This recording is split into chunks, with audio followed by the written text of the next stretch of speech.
The Dominion had ruled the stars for over 1,000 years. They had conquered more than 50 worlds across the galaxy. Their warships were the largest and most powerful anyone had ever seen. Their soldiers were bred for war, with thick armor like skin, 4 arms, and eyes that could see in complete darkness. No species had ever defeated them in battle. Admiral Al stood on the bridge of his flagship, the Eternal Wrath. He was old for nearly 200 years, and he had led more conquests than he could remember. But this mission felt different. The planet rotating slowly on his was small and blue, covered mostly in water. His scouts had been watching it for months. The inhabitants called themselves humans. They were soft creatures with no natural weapons. No claws, no armor, no venom.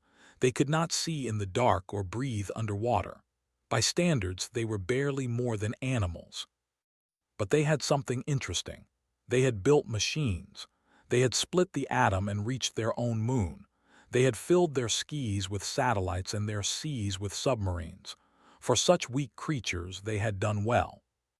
It would not save them.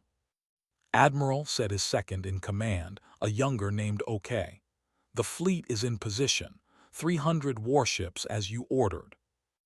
Al clicked his mandibles in satisfaction. "Begin the broadcast." The message was sent to every radio, television, and computer on the planet below. It was translated into every major human language. The message was simple: surrender now and become part of the Dominion. Refuse and face destruction. The humans took 6 hours to respond. Al waited patiently. He had done this many times before. Some species surrendered immediately. Others needed to see their cities burn first. He wondered which type the humans would be. Finally, a transmission came through. A human female appeared on the. She wore a military uniform and had short brown hair. Her name, according to the translation, was Captain Lisa Moore. "This is Captain Lisa Moore of the United Earth Defense Force," she said. Her voice was calm, almost bored. "We have received your message. We are going to have to decline your offer. Please leave our solar system peacefully. We do not want any conflict." Al laughed. The sound was harsh and grinding, like rocks being crushed together. The arrogance of these creatures was amusing. They had no idea what they were facing.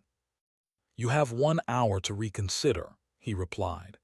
"After that, we will demonstrate what happens to species that refuse the Dominion." The hour passed.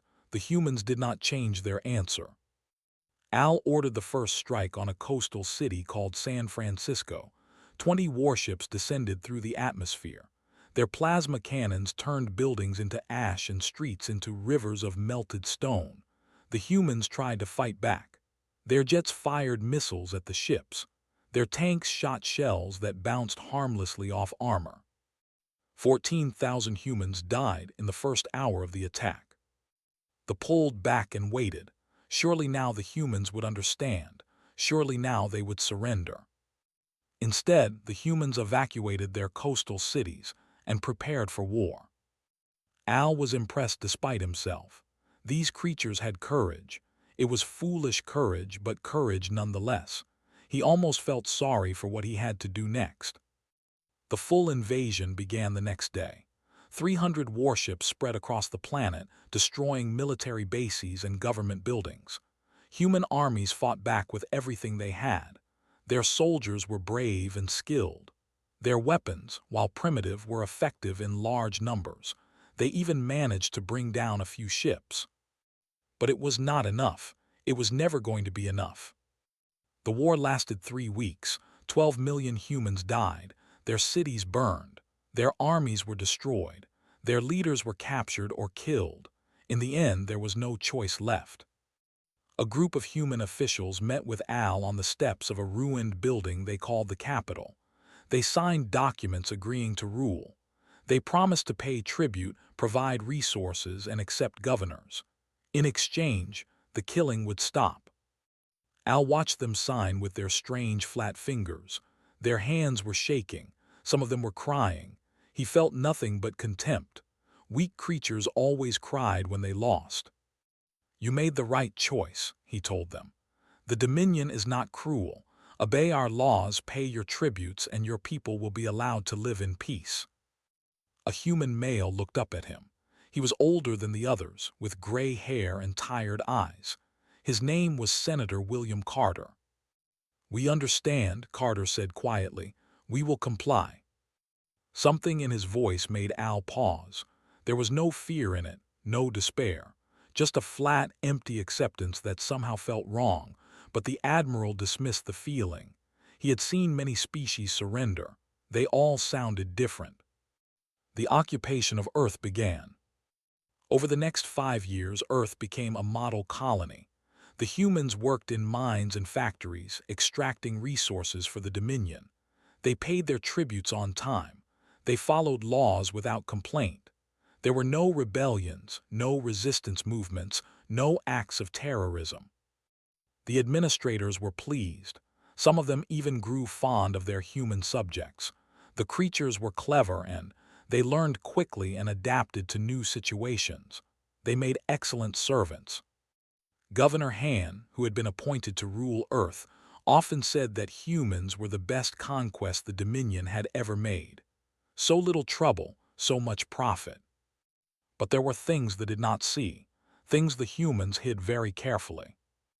Deep beneath the Antarctic ice, in a facility that appeared on no map and showed up on no scanner, Admiral Cole sat in a command center surrounded by screens. He was 70 years old, a veteran of wars they knew nothing about. "Report," he said.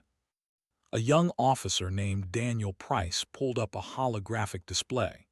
"They have completed their survey of our military capabilities. They believe they have every weapon system on Earth." "And what percentage did they actually find?" Daniel smiled. "Less than 30%, sir. They found the old stuff, the weapons we retired decades ago. They have no idea about the real arsenal." Cole nodded slowly.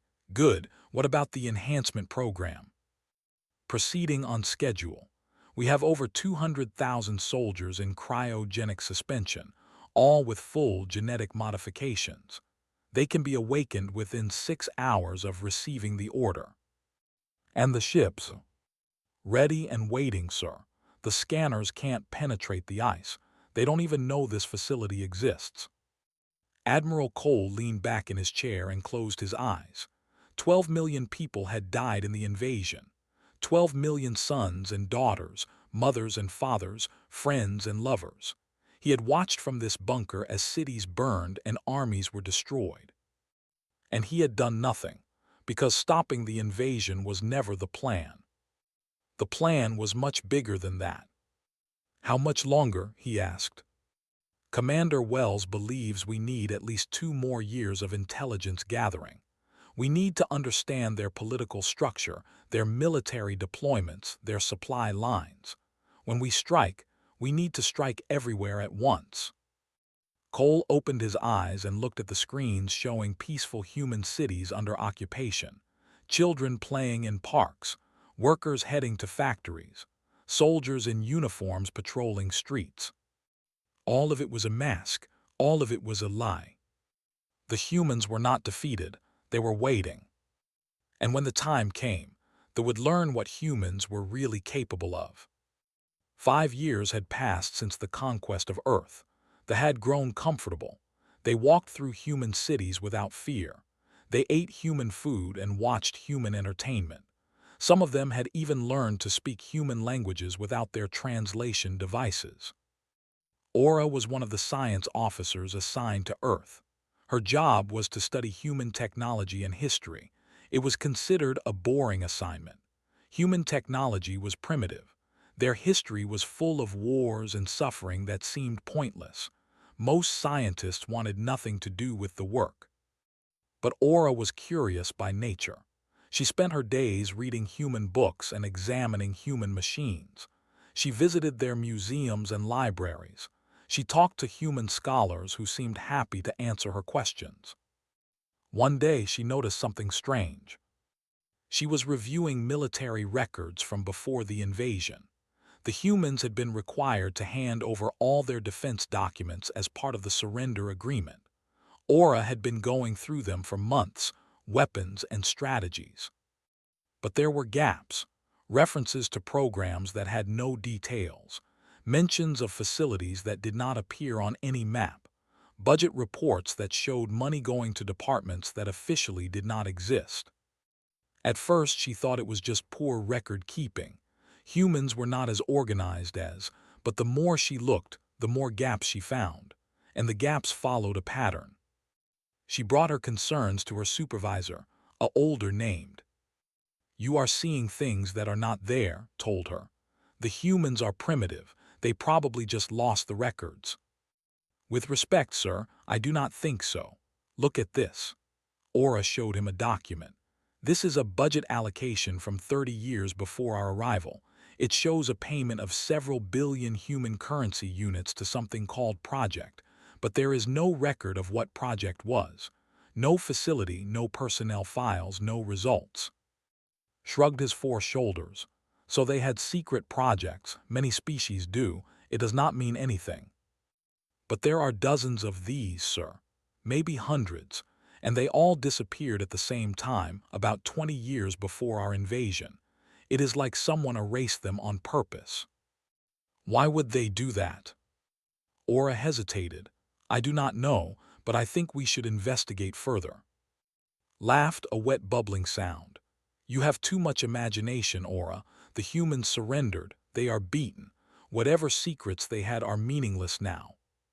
But Aura could not let it go. She continued her research in secret, staying late at night when the other had gone to sleep. She cross-referenced documents and interviewed human officials. Most of them claimed to know nothing. But sometimes, just for a moment, she saw something in their eyes, a flicker of amusement, a hint of satisfaction. It made her very nervous. Meanwhile, in a bunker beneath the Rocky Mountains, a man named Bradley was listening to everything she did. Had been a history professor before the invasion. Now he was a spy. He had spent 3 years working his way into a position where he could monitor communications. It was dangerous work. If he was caught, he would be executed. But the information he gathered was worth the risk. He listened as Aura reported her findings to higher authorities. He heard the dismissive responses she received, and he smiled. "She is getting close," he told his commander, a woman named Wells. Had been Secretary of Defense before the invasion. She was one of the few high-ranking officials who knew the truth about humanity's real capabilities. Now, she led the resistance from a network of hidden bunkers across the planet. "How close?" she asked. "She has found references to Project Titan, and Project Genesis. She does not know what they are, but she knows they exist." Frowned. "That is concerning. If she convinces her superiors to investigate." "They will not listen to her. They are too arrogant. They believe we are beaten. They cannot imagine that we might have hidden anything from them." "Arrogance can change. All it takes is one piece of evidence." Nodded. "What do you want me to do?" Thought for a long moment. "Nothing yet. Let her keep digging. If she finds anything dangerous, we will deal with it. But for now, her investigation might actually help us." "How?" "Because when we finally reveal ourselves, her reports will prove that we outsmarted them, that we planned this from the beginning. The psychological impact will be devastating." Understood. Winning a battle was one thing. Breaking an enemy's spirit was another. If they learned that they had been manipulated, that their great conquest was actually a trap, it would shake them to their core. The next few months passed slowly. Aura continued her research. She found more gaps, more inconsistencies, more evidence of hidden programs, but no one would listen to her. Her superiors told her to focus on her assigned work. Her colleagues thought she was paranoid. Then she made a discovery that changed everything. She was examining medical records from human military personnel. They had required all humans to undergo health screenings after the invasion. It was a way of identifying potential troublemakers and ensuring the workforce was healthy. But when Aura compared the scan results to human medical literature, she found something strange. The humans were healthier than they should be. Their immune systems were stronger. Their muscle density was higher. Their neural activity was more complex. It was subtle, easy to miss if you were not looking for it, but once she saw it, she could not unsee it. The humans had been genetically modified, all of them, and the modifications had happened long before the invasion. Aura felt cold fear spreading through her body. She had assumed the gaps in the records were just bureaucratic mistakes. She had thought the humans were simply disorganized, but this was different. This was deliberate. This was planned. This was evidence of a technology that the humans had hidden from their conquerors. She rushed to Grand Admiral Al's office. He was the highest-ranking official on Earth. He would have to listen to her. "Grand Admiral," she said, trying to keep her voice steady, "I have found something you need to see." Al looked up from his desk. He was old and tired. Running an occupied planet was boring work, and he missed the excitement of conquest. "What is it, Science Officer?"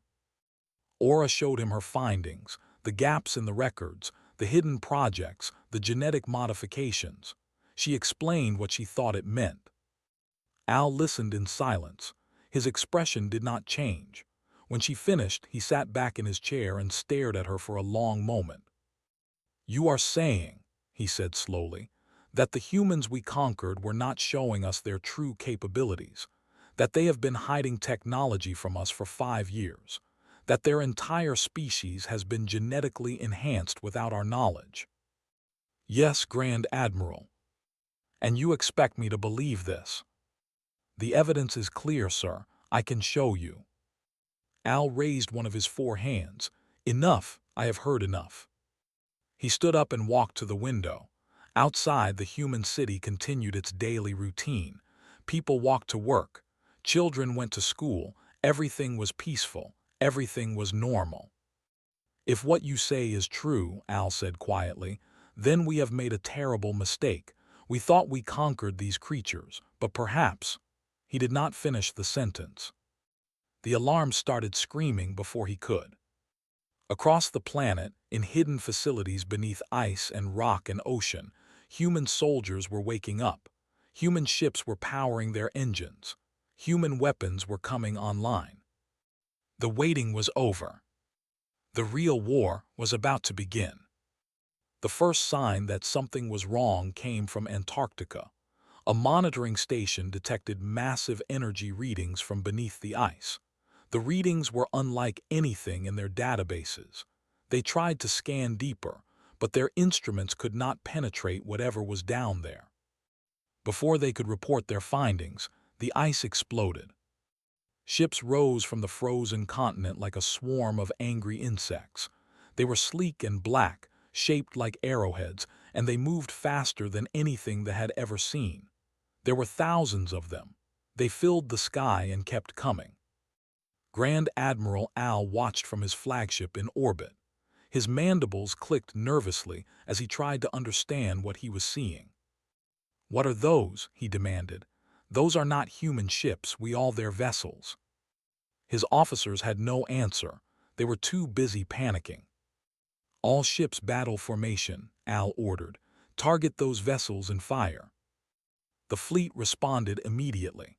300 warships turned their weapons toward the rising swarm. Plasma cannons that had destroyed cities now pointed at the strange black ships. They fired everything they had. The plasma bolts crossed the distance in seconds. They struck the human ships and simply vanished. No explosions. No damage. The human vessels had shields that absorbed the attacks like water soaking into sand. Al felt something he had not felt in over a century of warfare. He felt afraid. "Increase power to weapons," he commanded. "All ships, concentrate fire on the lead vessel." 100 warships focused their cannons on a single human ship. The combined firepower could have cracked a moon in half. It struck the human vessel in a blinding flash of light. When the light faded, the ship was still there, undamaged, unharmed. Then the humans fired back. The lead human ship released a single beam of pure white light. It was thin, no wider than a finger, but it moved too fast to see. The beam struck the destroyer Iron Fist in the middle of the ship. The Iron Fist was 3 kilometers long. It had armor thick enough to survive a nuclear explosion. It was crewed by 5,000 soldiers. The beam cut through it like a knife through soft bread. The ship split in half, both pieces spinning away into space.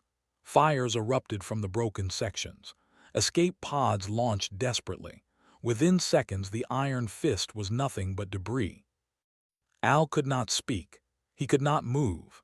He just watched as more beams lanced out from the human fleet. Ship after ship was destroyed.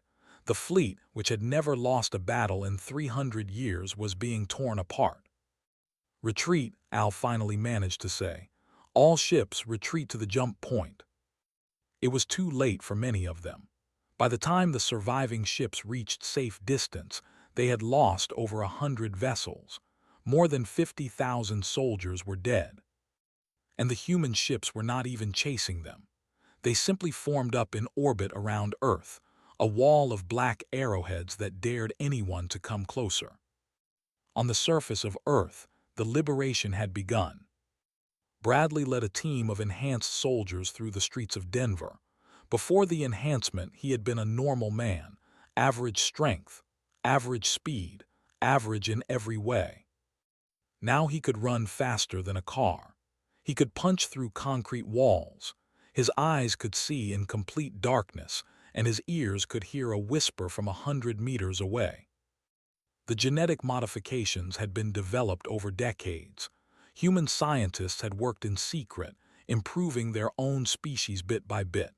They had made themselves stronger, faster, smarter, and they had hidden all of it from the team. Moved through the city like ghosts. Soldiers tried to stop them. They died trying. The humans did not use the crude weapons they had shown during the invasion. They used pulse rifles that fired bolts of concentrated energy. They used armor that made them nearly invisible. They used tactics that they had never seen before. Within an hour, Denver was free. Similar scenes played out across the planet. In Tokyo, enhanced soldiers liberated the population centers. In London, hidden strike teams took out command posts. In Moscow, human ships rose from secret bases and destroyed the occupation fleet. Wells coordinated everything from her command bunker. Screens surrounded her, showing the progress of the liberation.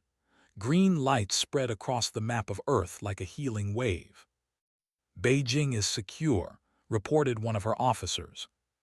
"Sydney is secure," said another. "Mumbai is secure. Johannesburg is secure. Nodded at each report. Everything was going according to plan. 5 years of waiting, 5 years of pretending to be beaten, and now the trap was springing shut. Admiral Cole appeared on one of her screens. His old face was grim but satisfied. "The orbital battle is over," he reported. "We have destroyed or captured 112 warships. The rest have fled to the outer system." "Casualties?" asked. "Minimal. We lost 7 ships and approximately 200 personnel." 7 ships, against a fleet that had conquered 50 worlds, allowed herself a small smile. "What about the ground forces?" "Proceeding as expected. We have captured or eliminated approximately 90% of military personnel on Earth. Governor Han is in custody. We are treating all prisoners humanely, as ordered." "Good." Turn to another screen showing global communications. "Begin the broadcast." Across Earth, every screen and speaker came to life. A recorded message began playing. It showed Wells standing in front of an Earth flag. "People of Earth," she said, 5 years ago we were invaded. We were told to surrender or die, and we surrendered."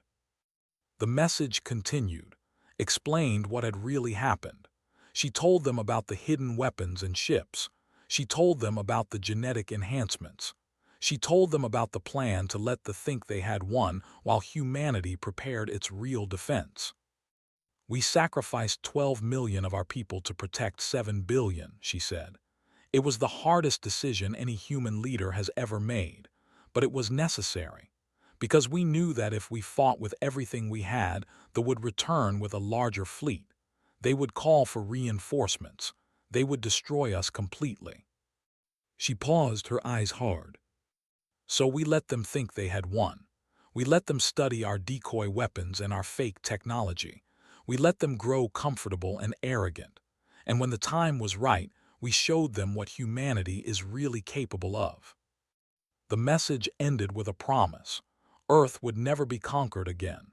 Any species that threatened humanity would face the same fate as the occupation fleet. In cities around the world, people emerged from their homes and looked up at the sky. For the first time in 5 years, there were no patrol ships overhead.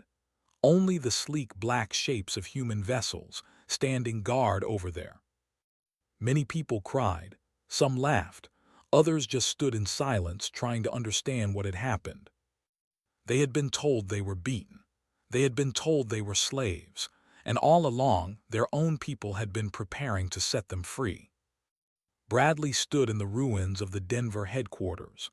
Around him, his team was securing prisoners and searching for intelligence. He looked up at the sky and saw one of the human warships passing overhead. "It worked," he said quietly. "It actually worked." His second in command, a young woman named Sarah Mitchell, came to stand beside him. "Did you ever doubt it?"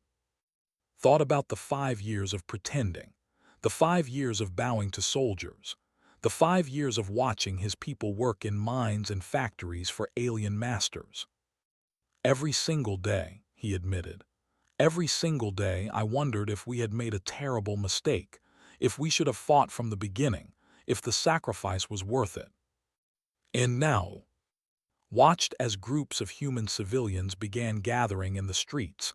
They were hugging each other. They were singing. They were celebrating a freedom that most of them had not known was coming. "Now I think we did the only thing we could do," he said. "We protected our people, not just from this invasion, but from every invasion that might come after." Sarah nodded.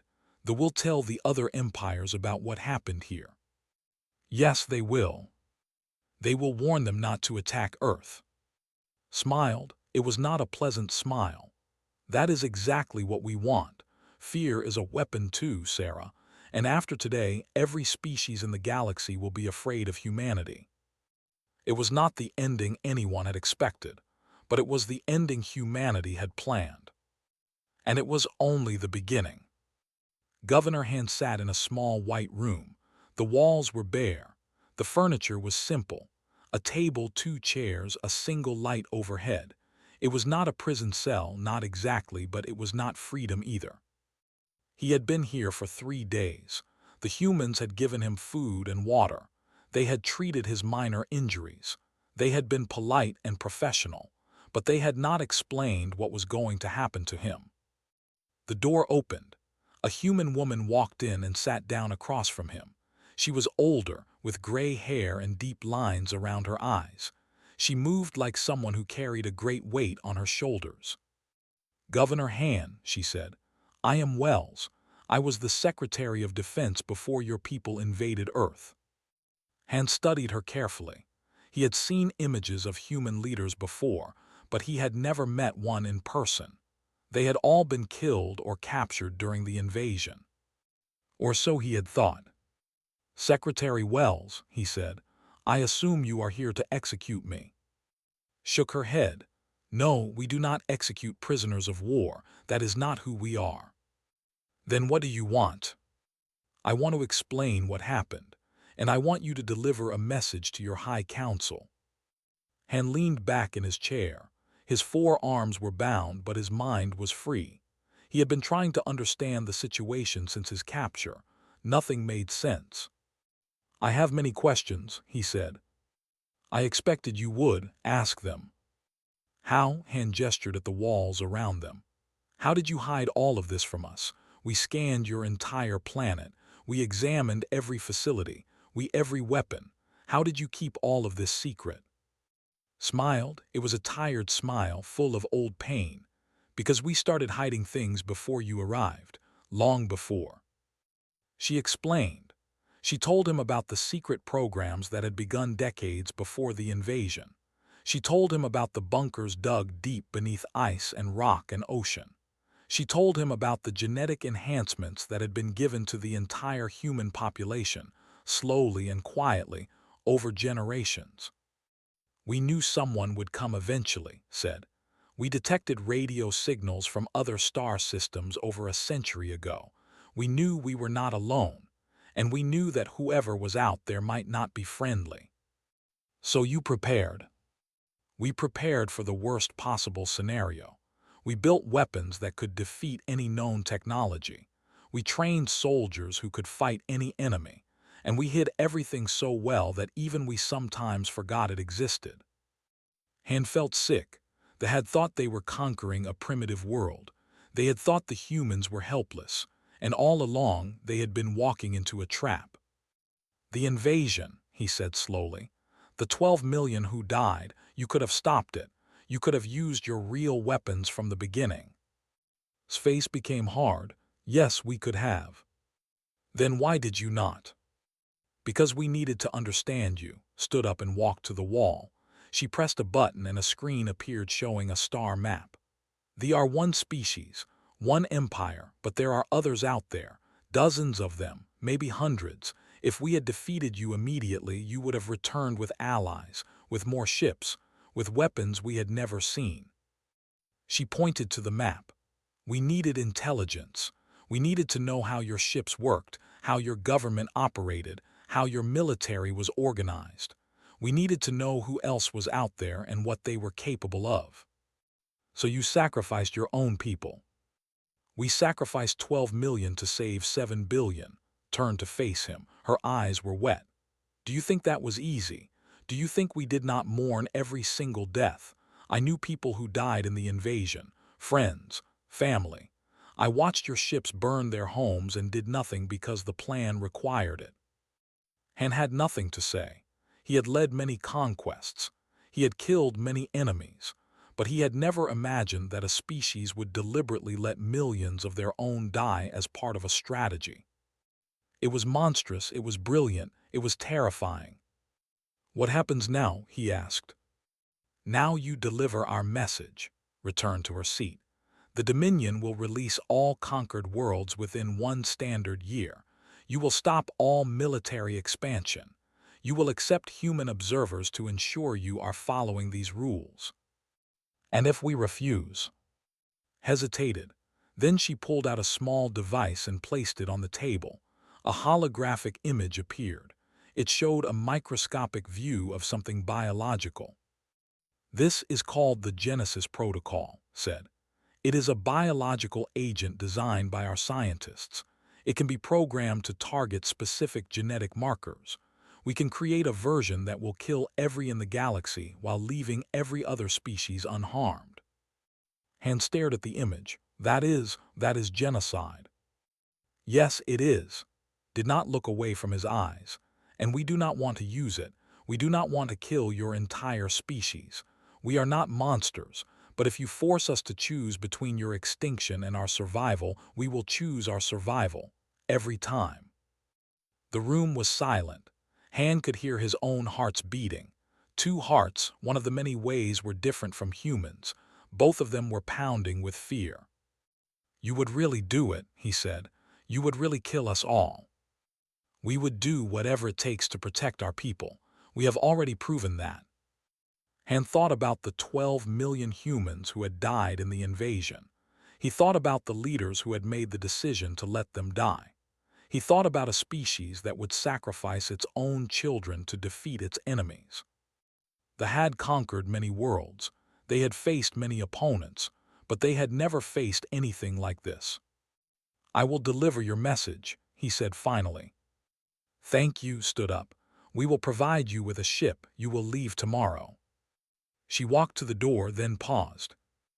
Governor Han, I want you to understand something. We did not want this war. We did not want any of this. All we wanted was to live in peace on our own world. Your people came to us. Your people tried to conquer us. Everything that has happened is a result of your choices, not ours. You could have surrendered properly, Han said. You could have become part of the Dominion. You could have avoided all of this death. Laughed, it was not a happy sound. No, she said, we could not, because being conquered is not the same as living, and humans would rather die free than live as slaves. She left, the door closed behind her. Han sat alone in the white room and thought about what he had learned. He thought about his people, his empire, his entire way of life. He thought about the message he would have to deliver to the High Council. They would not believe him at first. They would think it was human propaganda, human lies. They would want to send another fleet to reconquer Earth. And then they would learn, as he had learned, that some prey should not be hunted. The next day, Han boarded a human ship. It was small and fast, designed for long-distance travel. The pilot was a young human named Grant who barely looked at him during the entire journey. As the ship accelerated toward the edge of the solar system, Han looked back at Earth through a viewport. The blue planet grew smaller and smaller until it was just a dot of light among millions of others. Somewhere on that dot, humans were rebuilding their world. They were mourning their dead and celebrating their freedom. They were planning for a future that they had bought with blood and sacrifice. And they were watching, always watching, ready to unleash horrors that made the mind shudder. Han turned away from the viewport and began composing his message to the High Council. It was going to be a very difficult conversation. The message from Governor Han arrived at the 16 days after he left Earth. It was long and detailed. It contained everything he had learned about humanity's true capabilities. It contained evidence, recordings, scans, images of the weapons that had destroyed the occupation fleet. And it contained a warning. The High Council gathered in their great chamber to hear it. There were 12 of them, the most powerful in the Dominion. They had ruled for centuries. They had never known defeat. High Counselor Al listened to the message with growing disbelief. His mandibles clicked nervously as Han described the hidden weapons and the enhanced soldiers and the Genesis Protocol. This is impossible, Al said when the recording finished. The humans are primitives. We crushed them in 3 weeks. This must be propaganda. With respect, High Counselor, said Grand Admiral Al, who had survived the battle in Earth orbit and returned home in disgrace. I was there. I saw their ships destroy our fleet. I saw weapons that cut through our armor like it was nothing. Whatever they showed us during the invasion was a lie. Then we attack again, Al declared. We gather every ship in the Dominion. We call our allies. We crush this rebellion before it spreads. And the Genesis Protocol, asked another counselor, a female named. If they release it, our entire species dies. They are bluffing. No species would develop such a weapon. The humans sacrificed 12 million of their own people as part of a deception strategy. Do you really think they would hesitate to use a biological weapon against us? The debate continued for hours. Some counselors agreed with Al. They wanted to attack, to prove that the Dominion could not be defeated. Others sided with. They wanted to accept the human terms and avoid risking the entire species. In the end, fear won. The Dominion agreed to human demands. Over the next year, they released 11 conquered worlds. They stopped all military expansion. They accepted human observers at their major military installations. It was the first time in 1,000 years that the Dominion had retreated. The first time anyone had forced them to give up conquered territory. The news spread across the galaxy like wildfire. And everyone learned the name of the species that had done it. Humanity. On Earth, Wells watched the reports of withdrawal with quiet satisfaction. She stood in her office in the rebuilt Capitol building, surrounded by screens showing news from across the galaxy. Admiral Cole sat in a chair nearby. He was old and tired, but his eyes were still sharp. The last ship has left the solar system, he he reported.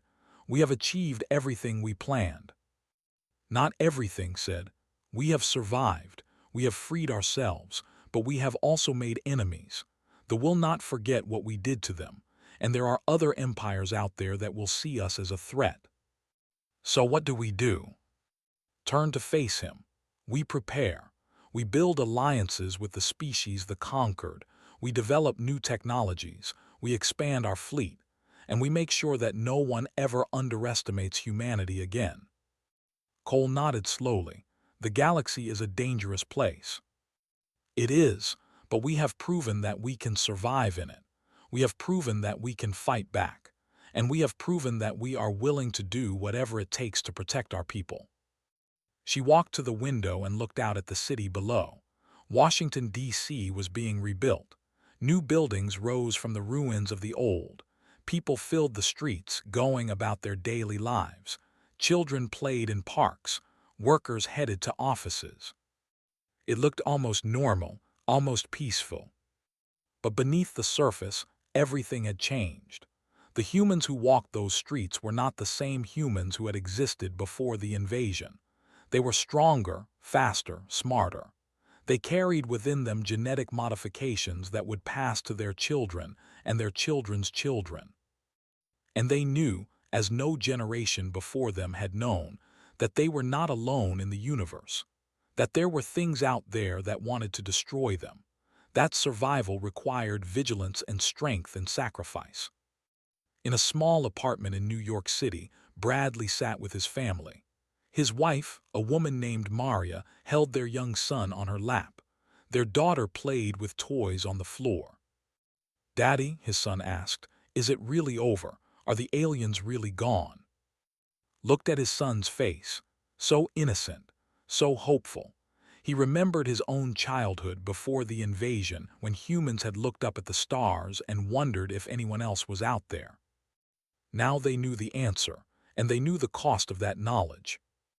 "They are gone," said carefully. "They will not bother us again." "But there are others, are there not?" Maria asked quietly. She knew more than most. She had been part of the intelligence network during the occupation.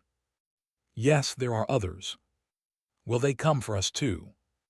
Thought about the question. He thought about the secret facilities still hidden beneath Earth's surface. He thought about the ships and weapons and soldiers waiting for the next threat. He thought about the Genesis Protocol, locked away in a vault somewhere, ready to be used if all else failed. "They might try," he said finally, "but we will be ready." Across the galaxy, in the courts and councils of a dozen empires, beings discussed the strange events at Earth. They analyzed the reports from the Dominion.